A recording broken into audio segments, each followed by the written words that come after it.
Jornal da Record conversa com o ministro da Cidadania, Onyx Lorenzoni. Ministro, obrigado pela participação. A gente está mantendo aqui o distanciamento mínimo recomendado. Ministro, tanto o senhor quanto o presidente Jair Bolsonaro participaram de manifestações no último final de semana em que pediam o fechamento do Congresso e do Supremo Tribunal Federal. Isso não é arriscado? Bom, primeiro dizer que manifestações populares numa democracia são desejáveis. Em toda manifestação podem haver manifestações mais fortes em relação a um assunto, mais leves. O importante é que a democracia brasileira é sólida, nós construímos uma relação de respeito com as instituições, a relação entre o Poder Executivo e o Parlamento, em todas as democracias do mundo, passa por momentos de tensionamento, na Alemanha, na Espanha, nos Estados Unidos e no Brasil. Agora, o respeito, e eu vou lembrar, eu ajudei a fazer o plano de governo do presidente Bolsonaro lá em 2018 ainda, e lá está bem escrito, um governo constitucional, eficiente e fraterno. E esse é o presidente Bolsonaro, democrata, eficiente no seu governo e que cuida bem do seu povo. Como o senhor disse, o senhor é bem próximo ao presidente e ele tem demonstrado um pouco de irritação nos últimos dias. O que tem tirado a paciência do presidente?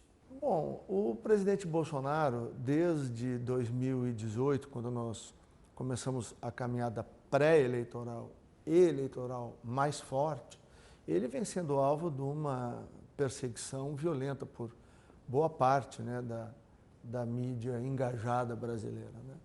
E isso, ao longo do tempo, vai causando seus desgastes, né?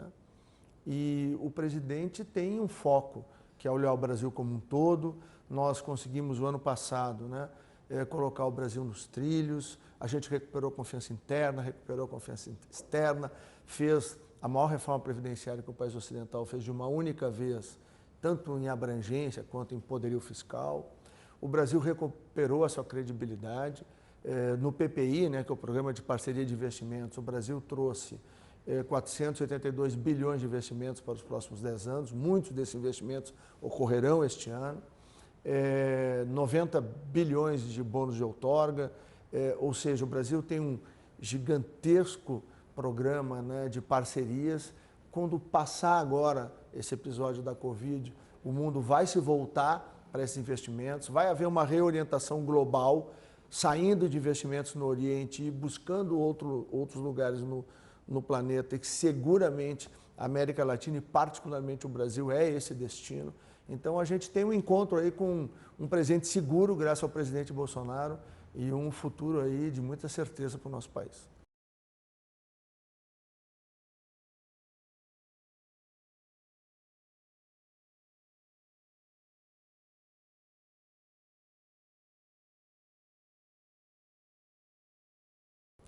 Bom, vamos voltar um pouquinho no passado. O presidente Bolsonaro brinca, né, que às vezes dá umas caneladas, né? Oh, desculpe aí, né, dei uma canelada.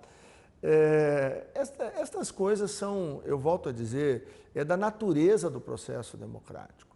Quando se estabeleceu o processo, né, de balanceamento, né, e a tripartição de poderes, era exatamente por isso, porque é da natureza humana. O poder não vê vácuo, né? Então ali tem disputa do executivo, com o legislativo, às vezes tem do judiciário, né? E o presidente Bolsonaro tem conduzido isso tudo com muito equilíbrio, com resiliência, com paciência, e a gente tem conseguido fazer o Brasil avançar. Temos as dificuldades, o duelo, às vezes verbal, mas isso é compreensível numa democracia que amadurece e num governo que rompeu com práticas de quase 40 anos no Brasil. Quer dizer, tudo aquilo que a gente via no passado, né? O presidente Bolsonaro com a verdade, o presidente Bolsonaro com valores como liberdade, família, né? Ele trouxe para o brasileiro, né, uma nova esperança, um novo caminho. E a sociedade brasileira, a gente está vendo em cada momento que ocorre no Brasil de manifestações políticas, né, da saída das famílias, nos domingos, vai. Eu fui, eu vi. Então vai o pai, a mãe, o filho, a filha, a avó, o avô, vai a família inteira. Por quê? Porque as pessoas enxergam que a gente está num processo de transformação. E quando qualquer coisa, às vezes uma palavra mais forte, dita por algum setor, pode colocar, né, alguma suspeita de risco, as pessoas vão à rua porque elas têm a confiança, têm a certeza e querem que o voto delas, a decisão da maioria seja respeitada. Ministro, como é que o presidente vai encarar esse inquérito autorizado pelo Supremo para investigar a denúncia do ex-ministro Moro de tentativa de interferência por parte do presidente na Polícia Federal? Bom, primeiro, né, dizer que com absoluta serenidade, eu fui o ministro encarregado pelo presidente Bolsonaro de fazer a transição. E eu assisti a conversa com todos os ministros, as reuniões na transição e depois na Casa Civil. O presidente nunca interferiu. O presidente, ao contrário, é um presidente que deu autonomia, independência, tanto que todas as equipes foram montadas de acordo com a leitura ou a escolha dos ministros, né? O presidente fez pouquíssimas indicações no governo, né? E todas as que ele fez com muito êxito. Então, eu nunca consegui enxergar essa interferência. Discutir o A ou o B porque tem um desempenho assim ou daquela forma é um direito que o ministro tem e o presidente tem. E que, na minha visão, teria que ter sido resolvido com diálogo, né? O presidente, ele olha toda a equipe, ele montou um time com independência, com autonomia. Agora, o presidente é o presidente Jair Bolsonaro, né? A minha posição ao longo desse tempo todo é de extrema lealdade ao presidente e de diálogo com ele. Muitos apoiadores do presidente chamam o ex-ministro Sérgio Moro de traidor. O senhor concorda? Olha, eu acho que nesse momento, né, nós temos no Brasil uma situação de confronto, né, de duas bases da sociedade, né? E acho que o que nós precisamos neste momento, na minha visão, é de dar todo o apoio, né, ao presidente Bolsonaro por conta da sua história, dos resultados que o Brasil está obtendo, quer na economia, quer no próprio combate, né, à pandemia. O Brasil montou uma grande rede de proteção na área da saúde, montou, através aqui do Ministério da Cidadania, em parceria com a Dataprev, com a Caixa Federal, uma grande rede de proteção às pessoas. Nós já atingimos metade da população brasileira praticamente. Até ontem foram mais de 50 milhões de pessoas, isso dá um universo próximo de 95 milhões de pessoas atingidas pela cobertura só do auxílio emergencial. Hoje está entrando os empregados formais, aqueles que reduziram 25%, 50%, 75%. Então, o presidente Bolsonaro, ele desde o início tem essa visão de conjunto e essa preocupação de buscar todos os brasileiros, conduzir o país, enfrentar uma doença que ninguém esperava, né, que surgiu assim repentinamente, pegou países muito mais fortes que o nosso, muito mais desenvolvidos e sacudiu todo mundo. E o Brasil está tendo um resultado muito bom. Nós temos um grau de recuperação dos pacientes bastante alto, né, acima da maior parte dos países, tanto já recuperados quanto em processo de recuperação. E eu tenho certeza que o Brasil vence essa etapa e o nosso agronegócio, as nossas exportações de commodities minerais, elas rapidamente reorientam o Brasil e aí por agosto, setembro a gente já volta para gerar emprego, já volta a crescer. A Câmara aprovou essa semana o orçamento de guerra, né, que separa as despesas do governo do orçamento anual e um orçamento específico para combater a Covid. O que melhora a partir de agora com essa PEC aprovada?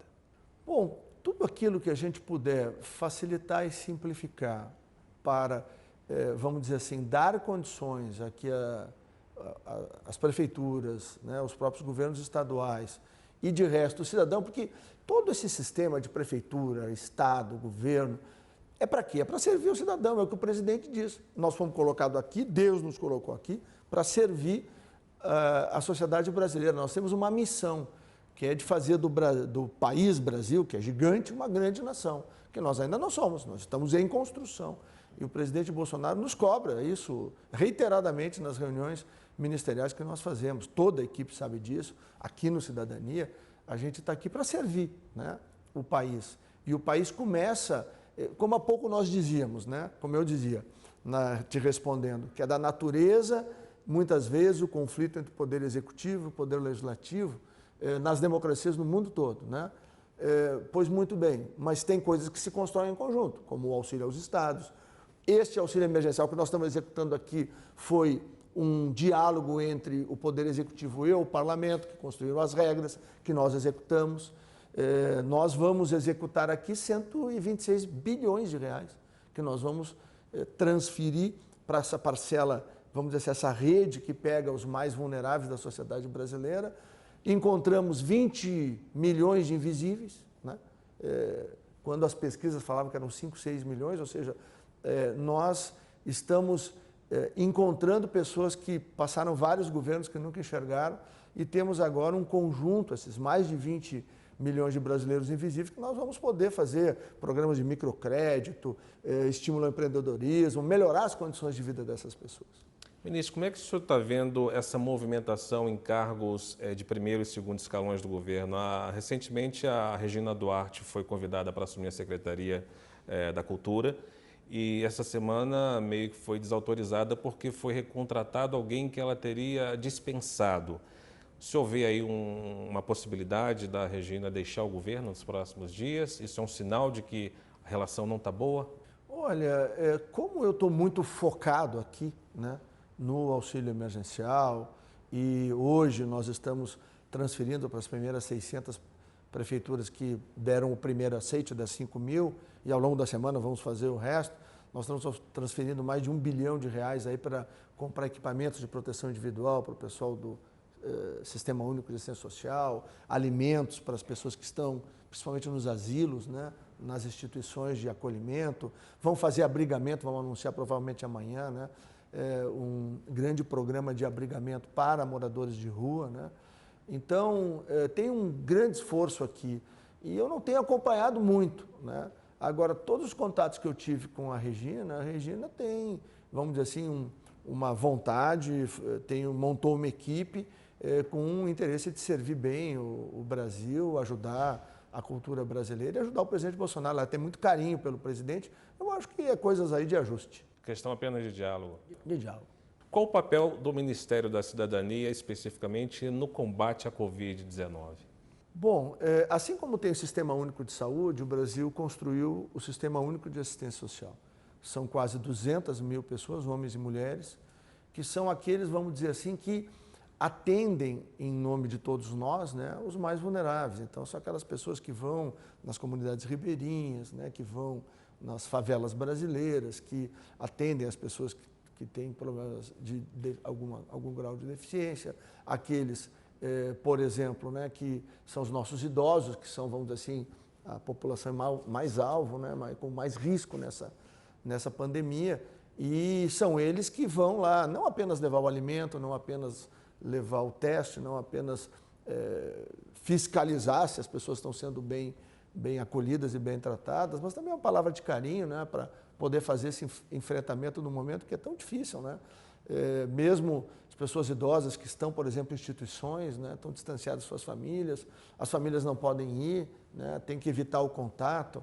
Então é um momento difícil e quem é que faz essa interlocução são esses verdadeiros heróis aí da assistência social que estão espalhados por todo o Brasil. Então, esse é o trabalho que o Ministério da Cidadania faz, né, nesse momento, né, que é vital para poder dar cobertura a toda a área de saúde, mas também a prevenção da doença, né?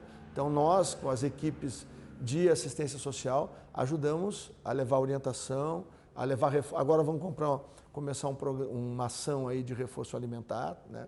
Exatamente para que as pessoas tenham melhores condições de poder enfrentar uma eventual contaminação. Ok, ministro, obrigado pela sua participação.